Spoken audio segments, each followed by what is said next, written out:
أوروبا هي أكبر حلم زائف. صدقني، مستوى معيشتك لن يكون الشيء الواو الذي أتيت لأوروبا.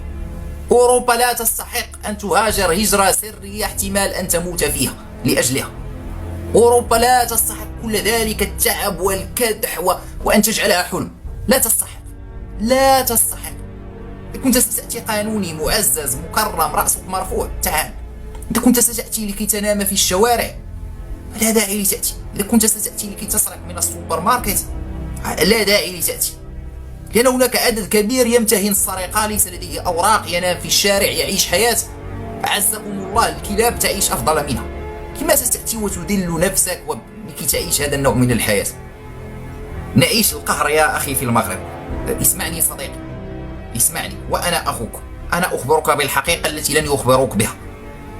أنا أخبرك بالحقيقة التي لن يخبروك بها.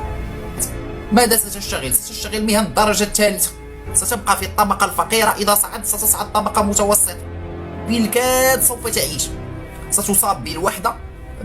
أهلك في المغرب يتوقعون منك أنك نائم على بئر من ذهب، وعليك أن ترسل لهم الأموال كل مرة. سيقهرك الضغط. أوروبا هي أكبر حلم زائف. صدق.